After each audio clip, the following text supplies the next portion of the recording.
Hello and welcome to this broadcast by Brexit Watch. I'm your host, Jonathan Saxty. Today we would love to introduce Simon Richards, the long-standing CEO of the Freedom Association. Simon is one of the unsung heroes of Brexit who you might like to hear more from. Simon Richards, welcome to Brexit Watch. Great to meet you, Jonathan, and really looking forward to this. Simon, for our viewers, could you just give us a little bit of background on the Freedom Association, what it was set up for, what it has been doing, and what its role was towards Brexit? Yeah, the Freedom Association goes back to 1975. There was a Labour government in at the time, and trade union power was rampant, I think might be the word for it. And it was largely set up to counter that. In its early years, it was heavily involved with Norman Tebbit in the trade union reforms that really completely transformed Britain's economic position under Margaret Thatcher.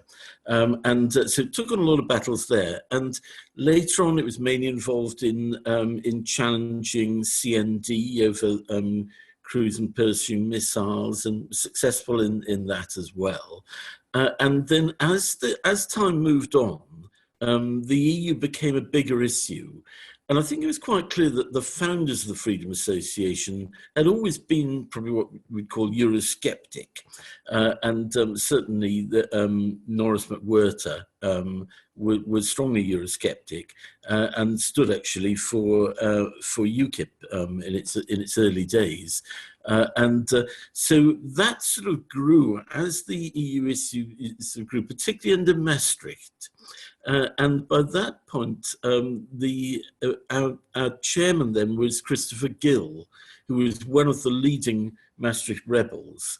And it was really, I think, Christopher, I'd sort of give credit to the Freedom Association's major involvement in what later became Brexit. He was a very consistent and powerful opponent of the Maastricht Treaty and then subsequent treaties after that, Lisbon, etc. And talking amongst ourselves, as we Eurosceptics tend to, we came at this sort of view that we needed to move on from just criticising the EU and to actually consider that we might perhaps leave. Now, it's very hard to get across to people how almost revolutionary that is. I mean, everyone's so used, even if they're totally opposed to Brexit, they're so used to Brexit as a reality that then it was considered. It was like sort of saying that the moon is made of cheese, or the world is square, or something like that. It was regarded as completely off the dial.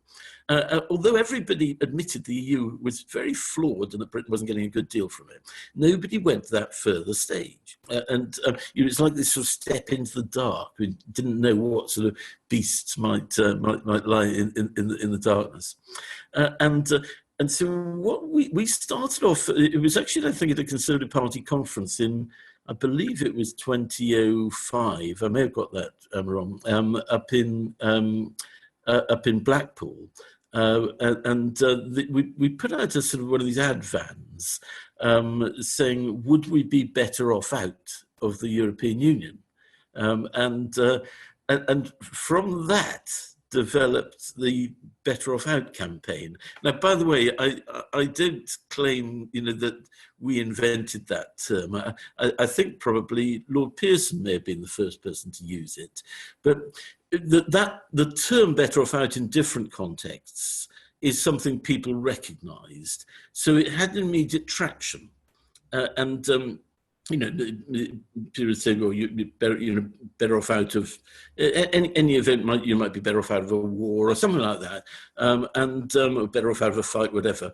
So it had a good ring to it. And in 2006, in April 2006, we took it a stage further. We launched the Better Off Out campaign.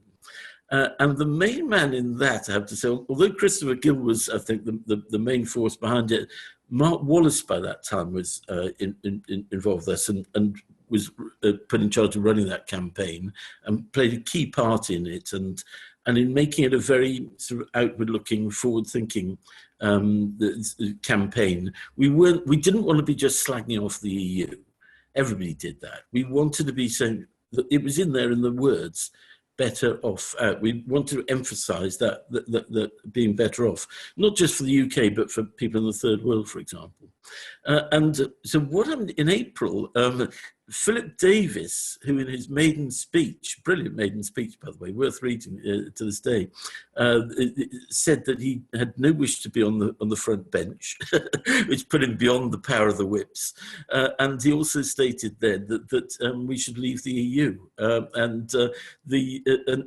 He organised this meeting in Westminster in a committee room, and I can remember going along genuinely thinking that it might be only Philip there, maybe one or two other people, and I was very pleasantly surprised when there was actually quite a decent-sized group there, certainly comfortably into double figures. And with representation from not just from the Conservatives, but from the DUP, and also Austin Mitchell was also a supporter from Labour, and it was. I think we left in very good heart. Jonathan Isserby was there to record everything in his usual diligent fashion. So we did leave in really very good heart, and the campaign got going from then.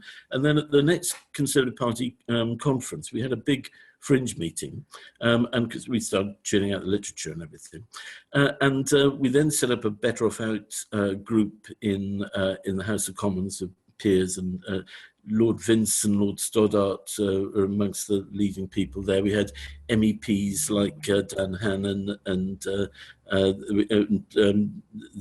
Roger Helmer and many others. And we had very close involvement and support from UKIP as well. And one of the things it became involved with was trying to get people, essentially trying to get people to put the we didn't use the term Brexit then, but the Brexit cause above the party divides. So we were involved with trying to get UKIP to stand down in certain cases where there was a good Eurosceptic MP involved. And in fact, Nigel Farage was very helpful. And there was a sort of list of people that the UKIP decided not to stand against in the end, and that was never the main cause of the campaign. But so that's where it all started. Sorry, that was a very long answer. I apologise. And it went from then. Yeah. And that became really the Freedom Association's main focus, and certainly what most of our members cared about. And I think we brought to the party, if you like, were a couple of things. First of all, was that positivity. We did stress the need for low tariff. We didn't really go on the sort of ultra nationalist. Because plenty of other people were covering that. So we went to the benefits, particularly people in the third world, of ending the really obscene tariff barriers of the CAP.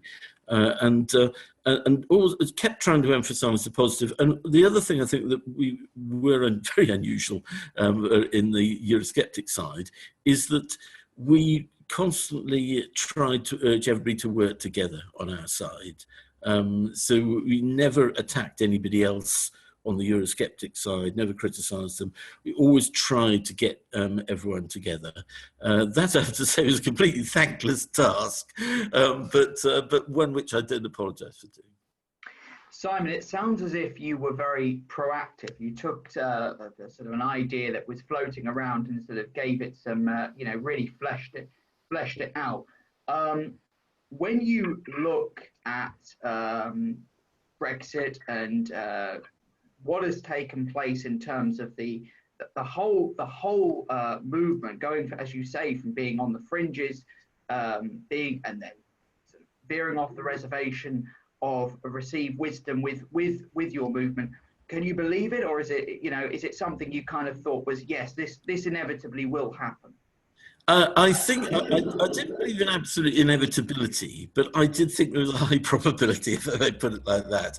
I can honestly say now, and I'm not a betting man, and I'm really an arch pessimist generally. I always think it's best to be prepared for the worst. But I never seriously doubted that we would win the referendum if we could ever get that referendum. And I remember one of our staunchest advocates, a very modest man, but a tremendous Brexiteer, Philip Hollobone, saying in a speech very early on, must have been about 2007, I think. He said that if it comes to a referendum, of course this was long before we actually got that referendum, but it was being talked about then. If we ever got a referendum, he said, and this was to a principally conservative audience at the Conservative Party conference, he said, you rest assured that not only Labour will be arguing for us to stay in, obviously the Lib Dems, the trade unions, the CBI, businesses, but he said also the Conservative Party. He said the Conservative Party leadership will, I can assure you, be arguing. And the people looked a bit depressed at that. But he then, after a bit of a sort of pause, he said, and that's why I'm convinced that we will win. And he said it's because it will become the people versus the establishment. And I think Philip was so right about that. That is exactly what happened when it came to it. And really, there's only one time that people can win. 90% of the time, it's all stitched up by the establishment, the powers that be. But if it comes to a popular vote, that's the one thing that where popularity matters.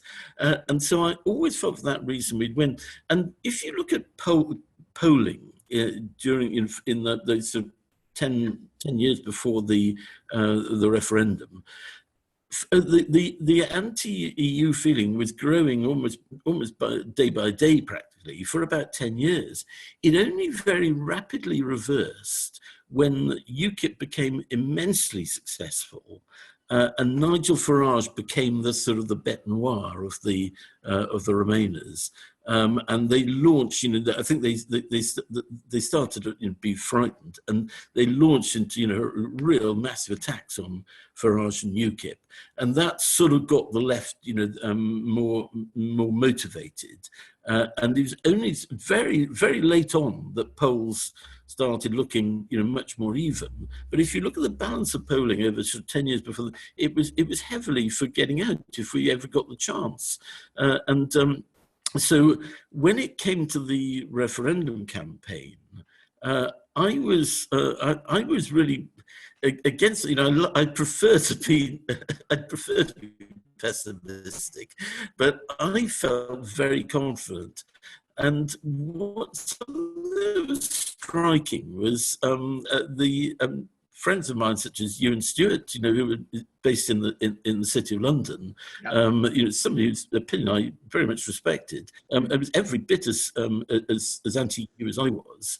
He was absolutely convinced that we didn't stand a cat and health chance. And I think I'd have been the same had I been in London.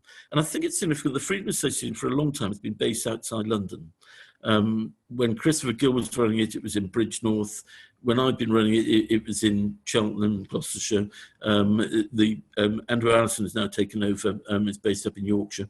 And for that, and I was going around the country. Well, no, I wasn't going around the whole country, but I was going around the sort of West Country and the West Midlands, talking to groups there. Admittedly, Eurosceptic groups, but everywhere I went, there was overwhelming opposition to the EU, and I tend to judge much more not by listening to opinion polls and things, but I tend to judge by people I actually talk to. The sort of taxi drivers, people you meet in pubs, people who aren't actually political themselves. And my experience over 10 years or more was that given any chance, people would leap at the opportunity to get out of the EU. And so I put a couple of £100 on leaving early on, and then I put some more on. And the only time I ever doubted at all was, I think it was the day before the vote. and I was listening to the news, and the pound had rocketed, and the stock exchange was rocketing, and all the city people had essentially decided we were going to stay in. And I thought, for one moment, I thought, have I got this hopelessly wrong? And then I thought, no, what do these people sitting there, desks in the city, know that I have been going around the country looking at this in detail for 10, 15 years or so, don't know better. And so I went straight out of the bookies. I wasn't very geared into online booking, I'm afraid, betting, I'm afraid, and bunged another 500 quid on. And I very nearly put a very substantial amount, not that I've got much money, but I did consider putting a 5-figure sum on. And I just thought, bet not, because I wasn't a betting man. But that's how confident I was. Right. And the only thing that made me doubt, really, apart from that, was I felt that the campaign was very much going our way until the appalling murder of Joe Cox. Absolutely despicable incident, shocking incident. And understandably, I think that sort of brought our campaign, the whole thing, to a sort of shuddering halt. And I thought, oh, if anything, that might stop us. I'm of the view, and I absolutely cannot prove this, of course, but I think that had it not been for that, we would have won by even more. And I actually thought the margin for us would be slightly bigger than it was. Simon, before we get on to your thoughts on what has happened with the transition negotiations, where things have gone post-Brexit, based on what you just said to me about sort of the people versus the establishment, has this given you any strong sense of the value of direct democracy? Do you see that referendums can sometimes be very effective at actually bringing about the change that the majority want? Yes, I do. I mean, funnily enough, I was never really an advocate of referendums per se. And I think to this day, I would have preferred it had Parliament, just enacted it. But in reality, that was never going to happen. I think with the EU is almost, it's a politician's paradise, really. I mean, I often wish in many ways I'd been an MEP because, I'm talking about living the life of Riley. And the EU is very clever in that, in making something that suited the political class. So I think for that reason, I've come. I'm very I am very, very much in favour of direct democracy. I think it does have its limits, if you look at it, some of the most horrific dictators in history have made good use of. Tended to be called plebiscites. I'm not quite sure what the difference was, but Hitler and most villains around use them. So I think that generally I would support. Generally rigged. Yeah, absolutely. But I think the thing. Absolutely. I think that the important thing, which Douglas Carswell and Dan Hannan, who had read a book about direct democracy, a very good one actually, the important thing they emphasised was that you need the Swiss system, where it comes from below. So I think with that proviso, yes, I think direct democracy has an enormous amount going for it, and it does need, I think, some limits. But I do think that with what we're doing now with Zoom and everything, and even in the space of the last 2 months, that's come on leaps and bounds. That we surely ought to be able to make better use of technology than the good old stubby pencil. Although that has done good service.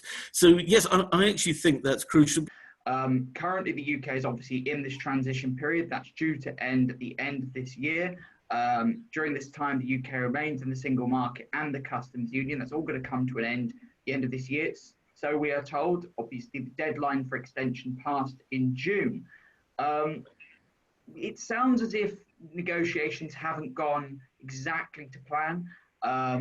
We hear talks of big disagreements, particularly over the level playing field, state aid rules, fishing issues, etc. And as we've highlighted on Brexit Watch, the Northern Irish Protocol. We could be moving towards a no trade deal Brexit. What's been your overall assessment of how the negotiations have gone? What's been your assessment of the UK negotiator, David Frost? And would there be anything to fear from a no trade deal, so-called WTO Brexit? Overall, I think David Frost has done a good job, I have to say. Now, we may not end up with the outcome that we wish, but I do have confidence in him. I like the way he's gone about things. He's not been mouthing off. It seems to me he's been a best combination of sort of firm and tough without being extreme in any way. So I do have confidence in him. I hope that's not misplaced. I think, in a way, it resembles to me, it's a bit like, I don't know if you ever watched a marathon, an Olympic marathon or something, or one of these long distance races, or the same much often with cycling, where the thing seems to go on forever. And often there's one chap, miles ahead, for about 90% of the race. And then it's all decided in about the last minute. Certainly in things like the, 10,000 meters sort of races, it's when the bell goes for that final lap. The order that's carried on for 90% of the time then just goes to pieces, and it's whoever just sprints that last bit that matters. And I think it's much the same. We've won. I'm sure you've seen lots of EU negotiations. In the nature of them, it suits politicians to play to their audience at home always. So everything is always, completely intractable, and everybody's defending their position to the very last. And then usually about a minute to midnight, or quite often a minute past midnight, suddenly they're all shaking hands and everybody's happy, and oh yeah, and everybody says everybody else got the best deal, and a fudge happens. And the EU certainly has a long tradition of that. And that, in normal circumstances, is what I think I'd expect to happen. Now, of course, I don't want to underestimate I think the existential need for the EU not to allow the UK to be seen to be having a good deal. It's however much I might disapprove the EU, if it lets us have everything we want, it's going to cause enormous damage to itself. So my own guess is that the sort of the talk and the flag waving, if you like, on both sides will continue right to the very end, and then there is likely to be some form of fudge. And I simply do not know how acceptable that fudge will be. I'm not fundamentally opposed to a fudge. It's a question, I suppose, of whether you have a finger of it or a fistful. A finger of fudge can be quite tasty. A fistful tends to make you feel sick. And I think what Theresa May was offering was a sort of bucket load of the stuff. And there's no doubt that the withdrawal agreement, which I have to say, I oppose, and the Freedom Association opposed right to the end, left a very great deal to be desired. I have some sympathy with those who voted for it, because they were between a rock and a hard place, as they say. So I think if I were a betting man, which I'm not, despite having made money on in 2016, if I were a betting man, I'd say I still think the likelihood is that there will be a fudge, that everybody will then go back saying that was a marvellous deal for both sides. What usually happens is, you'd likely get Macron say, oh, that David Frost, those Brits were so tough, they got a complete outrageous, but, we did the best for the EU. And equally, I think you'll get, David Frost and Boris saying, those French people, they drove a hard bargain, and everybody's happy then. Now, that said, I would have no problem whatsoever with having a no deal, if you like, the WTO terms. Personally, I would quite like that. I think it would be my preference, because you're just not beholden to anybody, and then you can build on that from day one. I think there's a mistake in thinking that, everything has to be absolutely just so from the from midnight on the first of January. These things can be done in bits, in my view. So I think that's another option. Maybe have a sort of minimal agreement that allows you to continue, and then spend the next 10 years haggling about it. I think that's an option, but I'd have no problem with leaving on WTO terms. But politically, I do think that there is merit in having a deal. And of course, it depends on what the deal is. But I do think it's so important that Brexit, it's a bit like, I mentioned earlier on that the Freedom Association came into existence principally over the trade union reforms. And one of the great things about those reforms was that they stuck. That when the Labour government got in after that, it didn't attempt to repeal them. And that is a real success. That you've won then, and I think that's I think we need to have something that will be seen to be accepted by the. You're not going to win over the hardcore, the AC Grayling sort of Brexit derangement syndrome people of this world, but I think there's a large number of people who would happily support Brexit if they can see it working all right, which would take, I think, the support up to, I think the 60% to 2/3, maybe beyond that level, which is what you need, I think, to re-secure something. And I think that's crucial. So for that reason, to try to make it stick, personally, my preference would be for some form of deal, even if it involved some compromises that I personally found unpalatable.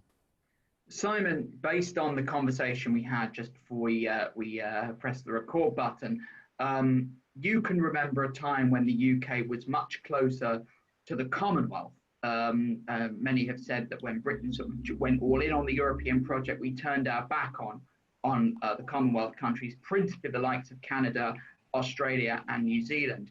One of the great criticisms of Brexiteers is that Brexiteers are little Englanders, want to pull the drawbridge up, and that Europe is the internationalist option.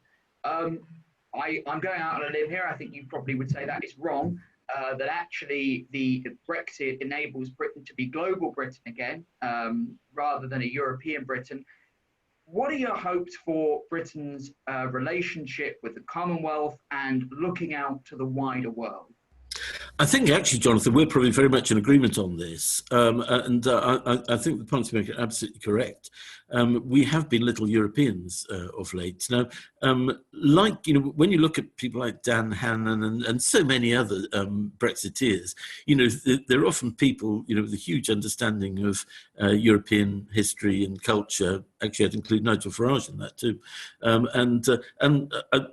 must say, I can sort of wax lyrical for hours on end about the Habsburg Empire. I mean, I've been over to Vienna for I think about 6 times since the referendum. For weeks. I'm fascinated by Europe, and we are a part of that. And I'm very, it's interesting. So obviously that needs to continue. But yes, we were so much more than that. And I always thought that Britain's future, well, it had been its strength in its past, had been that sort of having one foot in Europe and one looking at the outer world. Because despite all the attempts to sort of apologise and for the empire, I think overall we should be enormously proud of what we did. And also, people don't make the point enough that the British Empire wasn't just like the French, Dutch, Belgian, and German empires, which most of them really had very little to be said for them. But they don't have their equivalent of magnificent, free democracies, and it's not just a racial thing. It's not just Australia and New Zealand. It's India. And the other Commonwealth democracies, and Canada, of course. And South Africa, and you can go on, and all those.